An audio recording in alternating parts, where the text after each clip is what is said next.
ವೀಕ್ಷಕರಿಗೆಲ್ಲ ನಮಸ್ಕಾರ. ಸ್ವಯಂ ಕಲಿಕೆ ಅಭಿಮಾನಿಗಳಿಗೆ ಸ್ವಾಗತ. Welcome to the family. Welcome to ಅನು ಸ್ವಯಂ ಕಲಿಕೆ. ನೋಡಿ ಕಲಿ. ಸ್ನೇಹಿತರೆ, ಸಂಕ್ರಾಂತಿ ಹಬ್ಬ ಹತ್ರ ಬರ್ತಿದೆ. ಹಾಗಾಗಿ ಇವತ್ತಿನ ದಿನ ಸ್ಪೆಷಲ್ ಹುಗ್ಗಿಯನ್ನ ಅಥವಾ ಖಾರ ಪೊಂಗಲ್ ಅಥವಾ ಕಿಚಡಿಯನ್ನು ಯಾವ ರೀತಿ ಮಾಡೋದು ಅಂತ ನೋಡ್ಕೊಂಬರೋಣ ಬನ್ನಿ. ಅದಕ್ಕೆ ಬೇಕಾಗಿರುವಂಥ ವಸ್ತುಗಳು: 1 ಕಪ್ನಷ್ಟು ಹೆಸರುಬೇಳೆ ತೆಗೆದುಕೊಂಡಿದ್ದೀನಿ. ಅದೇ ಕಪ್ ಮೆಷರ್ಮೆಂಟಲ್ಲಿ 1 ಕಪ್ನಷ್ಟು ಅಕ್ಕಿ. ಆ ನಂತರ ನಿಯರ್ಲಿ ನಿಮಗೆ 3 ಟೇಬಲ್ ಸ್ಪೂನ್ನಷ್ಟು ತುಪ್ಪ ಬೇಕಾಗುತ್ತೆ. ಒಂದು 10ರಿಂದ 15 ಗೋಡಂಬಿ, ಜೀರಿಗೆ ಒಂದು ಅರ್ಧ ಟೀ ಸ್ಪೂನ್ನಷ್ಟು, ಶುಂಠಿ ಬಂದು 2 ಇಂಚನ್ನ ಕಟ್ ಮಾಡಿಬಿಟ್ಟು ಅದನ್ನು ಗುದ್ದಿಟ್ಕೊಂಡಿದ್ದೀನಿ. ಆನಂತರ ಸಾಸಿವೆ ಒಂದು 1/4 ಟೀ ಸ್ಪೂನ್ನಷ್ಟು, ಅರಿಶಿನ ಒಂದು ಅರ್ಧ ಟೀ ಸ್ಪೂನ್ನಷ್ಟು, ಮೆಣಸು ಕರಿಮೆಣಸು ತೆಗೆದುಕೊಂಡಿದ್ದೀನಿ, ಅದು 1 ಟೀ ಸ್ಪೂನು, ಹಸಿರು ಮೆಣಸಿನಕಾಯಿ 3 ತೆಗೆದುಕೊಂಡಿದ್ದೀನಿ. ನಿಮ್ಮ ಖಾರಕ್ಕೆ ಅನುಗುಣವಾಗಿ ಹಾಕ್ಕೊಳ್ಳಿ. ಆನಂತರ ಕರಿಬೇವಿನ ಸೊಪ್ಪು, ರುಚಿಗೆ ತಕ್ಕಷ್ಟು ಉಪ್ಪು. ನೀರು ಬಂದು 8 ಕಪ್ನಷ್ಟು ನೀರು ತೆಗೆದುಕೋಬೇಕಾಗತ್ತೆ. ನೆನಪಿನಲ್ಲಿರಲಿ, 8 ಕಪ್ಪು. ಯಾವ ಕಪ್ಪಲ್ಲಿ ಅಕ್ಕಿ ತೊಗೊಂಡಿದ್ರಿ ಅದೇ ಕಪ್ಪಲ್ಲಿ. ಮೊದಲನೇದಾಗಿ ಒಂದು ಬೌಲ್ ತೆಗೆದುಕೊಂಡು ಹೆಸರು ಬೇಳೆ ಮತ್ತು ಈ ಅಕ್ಕಿ ಎರಡನ್ನೂ ಹಾಕ್ಬಿಟ್ಟು ನೀಟಾಗಿ ತೊಳೆದಿಟ್ಕೊಂಡು ಬರೋಣ. ಆನಂತರ ಒಂದು ಕುಕ್ಕರ್ ತೆಗೆದುಕೊಂಡು ಅದಕ್ಕೆ 1 ಟೇಬಲ್ ಸ್ಪೂನ್ನಷ್ಟು ತುಪ್ಪ ಹಾಕ್ಬಿಟ್ಟು, ತುಪ್ಪ ಕಾದ ನಂತರ ಈ ಅಕ್ಕಿ ಮತ್ತು ಹೆಸರು ಬೇಳೆನ ತೊಳೆದಿಟ್ಕೊಂಡಿದ್ದೀವಲ್ಲ ಅದನ್ನು ಹಾಕ್ಕೊಂಡು ಚೆನ್ನಾಗಿ ಒಂದು 4ರಿಂದ 5 ನಿಮಿಷಗಳ ಕಾಲ ಇದನ್ನು ಫ್ರೈ ಮಾಡ್ಕೋಬೇಕಾಗತ್ತೆ. ಈ ರೀತಿ ಮಾಡೋದ್ರಿಂದ ಚೆನ್ನಾಗಿ ಟೇಸ್ಟ್ ಬರುತ್ತೆ. ಸೊ ಈಗ 4ರಿಂದ 5 ನಿಮಿಷ ಫ್ರೈ ಆಗಿದೆ. ಈಗ ನಾನೇನು ಮಾಡ್ತೀನಿ, ನೀರನ್ನು ಹಾಕ್ಕೊಳ್ತೀನಿ. ಎಷ್ಟು ಕಪ್ಪು ನೆನಪಿನಲ್ಲಿರಲಿ, 6 ಕಪ್ನಷ್ಟು ನೀರು ಹಾಕ್ಕೊಳ್ತಾ ಇದ್ದೀನಿ. ಜಾಸ್ತಿ ಹಾಕ್ಕೊಳ್ಳಿಕ್ಕೆ ಹೋಗ್ಬಿಡಿ. 6 ಕಪ್ಪು. 2 ಕಪ್ ಏನಿದೆ ಈ ಅನ್ನ ಎಲ್ಲ ಬೆಂದ ನಂತರ ನಾನು ಹಾಕ್ಕೊಳ್ತೀನಿ. ಯಾಕಪ್ಪ ಅಂತಂದರೆ 6 ಕಪ್ ಹಾಕ್ತಾ ಇರೋದು. ಕೆಲವೊಂದು ಹೊಸ ಅಕ್ಕಿ ಆಗಿದ್ದರೆ ನೀರು ಕಡಿಮೆ ಇಡಿಸುತ್ತೆ, ಬಟ್ ಅದೇ ಹಳೆ ಅಕ್ಕಿ ಆಗಿದ್ದರೆ ನೀರು ಜಾಸ್ತಿ ಇಡಿಸುತ್ತೆ. ಸೊ ಹಾಗಾಗಿ 6 ಕಪ್ ಹಾಕ್ಕೊಂಡಿದ್ದೀನಿ.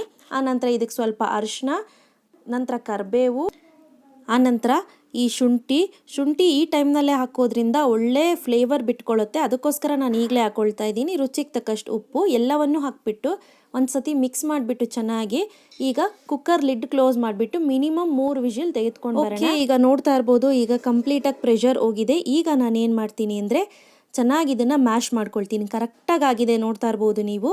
ಈಗ ಚೆನ್ನಾಗಿ ಮ್ಯಾಶ್ ಮಾಡಿಬಿಟ್ಟು ಈಗ ಒಂದು 2 ಕಪ್ನಷ್ಟು ನೀರು ಹಾಕ್ಕೊಳ್ಳೋಣ. ಮೊದಲೇ ಯಾಕೆ ಹಾಕಲಿಲ್ಲ ಮೇಡಮ್ 8 ಕಪ್ಪು ನೀವು ಒಟ್ಟಿಗೆ ಅಂತ ಕೇಳೋದಾದರೆ, ಹೊಸಕ್ಕಿ ಅಥವಾ ಬೆಳೆದಕ್ಕಿ ಆದರೆ ನೀರು ಕಡಿಮೆ ಇಡಿಸುತ್ತೆ. ಅದೇ ಹಳೆ ಅಕ್ಕಿ ಅಥವಾ ಕೊಂಡು ತಂದಿರೋ ಅಕ್ಕಿ ಆದರೆ, ಅಂದರೆ ರಾ ರೈಸ್ ಅಥವಾ ಹಳೆಯ ಅಕ್ಕಿ ಆದರೆ ನೀರು ಜಾಸ್ತಿ ಇಡಿಸುತ್ತೆ. ಸೊ ಹಾಗಾಗಿ ಈಗ ಇದನ್ನೆಲ್ಲ ಚೆನ್ನಾಗಿ ಮಿಕ್ಸ್ ಮಾಡಿಬಿಟ್ಟು ಒಂದೇ ಒಂದು ಕುದಿ ಬರಲಿ. ನೋಡಿ, ಈಗ ಚೆನ್ನಾಗಿ ಕೊತ ಅಂತ ಕುದೀತಿದೆ. ಸೊ ಸೈಡ್ಸಲ್ಲಿ ಕಾಣಿಸ್ತಿದೆ ಅಲ್ವಾ, ಇಷ್ಟು ಬಂದರೂ ಸಾಕು. ಈಗ ಇಮಿಡಿಯೇಟ್ ಇದನ್ನು ಸೈಡ್ಗೆ ಎತ್ತಿಟ್ಕೊಳ್ಳೋಣ. ಅಷ್ಟರಲ್ಲಿ ಒಗ್ಗರಣೆ ರೆಡಿ ಮಾಡ್ಕೊಂಬಿಡೋಣ. ಮೊದಲನೇದಾಗಿ ಒಂದು ಕಡಾಯಿ ಇಟ್ಕೊಂಡು ಅದಕ್ಕೆ 2 ಟೇಬಲ್ ಸ್ಪೂನ್ನಷ್ಟು ತುಪ್ಪ ಹಾಕ್ಕೊಳ್ಳೋಣ. ತುಪ್ಪ ಕಾಯ್ತಾ ಇರಲಿ. ಅಷ್ಟರಲ್ಲಿ ಈ ಮೆಣಸನ್ನ ನುರುಕ್ಕೊಂಡು ಬಂದುಬಿಡೋಣ. ಫುಲ್ ಪೌಡ್ರ್ ಮಾಡ್ಕೊಳ್ಳೋ ಅವಶ್ಯಕತೆ ಇಲ್ಲ ಈ ಮೆಣಸನ್ನು. ಈಗ ತುಪ್ಪ ಕಾದಿದೆ. ಇದಕ್ಕೆ ಸಾಸಿವೆ ಚಿಟ್ಕುಟ್ತಾ ಇದ್ದಾಗೇ ಜೀರಿಗೆ ಹಾಕ್ಕೊಳ್ಳೋಣ. ಸ್ನೇಹಿತರೆ, ಒಂದು ನೆನಪಿನಲ್ಲಿರಲಿ, ನಾನು ತುಂಬ ಖಾರ ಕಡಿಮೆ, ಸೊ ಹಾಗಾಗಿ 3 ಹಸಿರು ಮೆಣಸಿನ್ಕಾಯಿ ತೆಗೆದುಕೊಂಡಿದ್ದೀನಿ. ಇಲ್ಲ ನಿಮ್ಮ ಖಾರ ಜಾಸ್ತಿ ಬೇಕು ಅಂದರೆ ಇನ್ನೂ ಸ್ವಲ್ಪ ಜಾಸ್ತಿ ಹಾಕ್ಕೊಳ್ಳಿ. ಮತ್ತು ಈ ಹಸಿರು ಮೆಣಸಿನ್ಕಾಯಿ ಏನಿದೆ ಇದು ತುಂಬ ಖಾರ ಇದೆ. ಈಗ ನಾನು ಒಂದು 10ರಿಂದ 15 ಗೋಡಂಬಿ ಕೂಡ ಹಾಕ್ಕೊಂಡಿದ್ದೀನಿ. ನಾನು ಹೇಳ್ದಾಗೆ ಖಾರ ನಿಮ್ಮಕ್ಕೆ ಅನುಗುಣವಾಗಿ ನೀವು ಹಾಕ್ಕೊಳ್ಳಿ. ನೋಡಿ, ಈಗ ಮೆಣಸನ್ನ ಕುಟ್ಟು ಪುಡಿ ಮಾಡ್ಕೊಂಡಿದ್ವಲ್ಲ ಅದನ್ನು ಹಾಕ್ಕೊಳ್ತಾ ಇದ್ದೀನಿ. ಆನಂತರ ಕರಿಬೇವು ಮುಂಚೆ ಕೂಡ ಹಾಕ್ಕೊಂಡಿದ್ವಿ. ಈಗ ಹಾಕೋದ್ರಿಂದ ಚೆನ್ನಾಗಿರುತ್ತೆ. ಈಗ ಈ ಗೋಡಂಬಿ ಕಲರ್ ಚೇಂಜ್ ಆಗೋ ತನಕ ಫ್ರೈ ಮಾಡಿಕೊಂಡು ಇದನ್ನು ಸೈಡ್ಗೆ ಎತ್ತಿಟ್ಕೊಂಡು ನಾನೇನು ಮಾಡ್ತೀನಿ, ಇದನ್ನು ಡೈರೆಕ್ಟಾಗಿ ನಾವು ಮಾಡಿಟ್ಕೊಂಡಿದ್ದೀವಲ್ಲ ಆ ಕುಕ್ಕರ್ಗೆ ಹಾಕ್ಬಿಡೋಣ.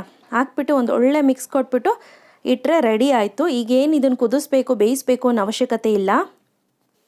ಈಗ ನೋಡಿ, ಚೆನ್ನಾಗಿ ಇದನ್ನೆಲ್ಲ ಮಿಕ್ಸ್ ಮಾಡಿಬಿಟ್ಟು ಸರ್ವ್ ಮಾಡ್ಕೊಳ್ಳೋಣ. ಎಷ್ಟು ಚೆನ್ನಾಗಿ ಮಿಕ್ಸ್ ಮಾಡ್ತೀರೋ ಅಷ್ಟು ಒಳ್ಳೆಯದು.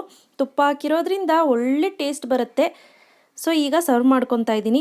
ನೋಡಿದ್ರಿ ಅಲ್ವಾ, ಈ ಸಂಕ್ರಾಂತಿ ಹಬ್ಬಕ್ಕೆ ನೀವು ನಿಮ್ಮ ಮನೆಗಳಲ್ಲಿ ಈ ರೆಸಿಪಿನ ಮಾಡಿ ಹೇಗಿತ್ತು ಅಂತ ನಿಮ್ಮ ಅನಿಸಿಕೆ ಅಭಿಪ್ರಾಯನ ನನಗೆ ತಿಳಿಸ್ಬೇಕಾಗಿ ಕೇಳ್ಕೊಳ್ತೀನಿ. ಸ್ನೇಹಿತರೆ, ಇದು ಸ್ಪೆಷಲಿ ಚಟ್ನಿ ಜೊತೆ ಮಾಡೋದ್ರಂತೂ ತುಂಬಾ ಚೆನ್ನಾಗಿರುತ್ತೆ. ಚಟ್ನಿಗೆ ಒಗ್ಗರಣೆ ಹಾಕಿ, ಅದು ಹುರ್ಗಡ್ಲೆ ಶುಂಠಿ ಹಾಕಿ ಚಟ್ನಿ ಮಾಡಿಬಿಟ್ಟು ಅದನ್ನು ಒಗ್ಗರಣೆ ಹಾಕಿ ಕೊಡ್ತಾಯಿದ್ರೆ ಆಹಾ, ಏನು ಹೇಳ್ತೀರಾ. ಇವತ್ತು ನಾನು ಕೊಟ್ಟಂಥ ಮಾಹಿತಿ ನಿಮಗೆಲ್ಲರಿಗೂ ಇಷ್ಟ ಆಗಿದ್ರೆ ಲೈಕ್ ಬಟನ್ ಹಿಟ್ ಮಾಡಿ. ಇನ್ನೂ ಇಷ್ಟ ಆಗಿದ್ರೆ ಶೇರ್ ಮಾಡಿ. ಗೊತ್ತಲ್ವ ನನ್ನ ಚಾನಲ್ ಹೆಸರು ಅನು ಸ್ವಯಂ ಕಲಿಕೆ. ನೋಡಿ ಕಲಿ. ಮತ್ತಷ್ಟು ಈಸಿ ಹಾಗೂ ಇಂಟ್ರೆಸ್ಟಿಂಗ್ ವಿಡಿಯೋದೊಂದಿಗೆ ಮುಂದಿನ ಸಂಚಿಕೆಯಲ್ಲಿ ಭೇಟಿ ಆಗ್ತೀನಿ. Till then take care, bye. Thanks for watching. Like button hit ಮಾಡೋದು ಮರಿಬೇಡಿ.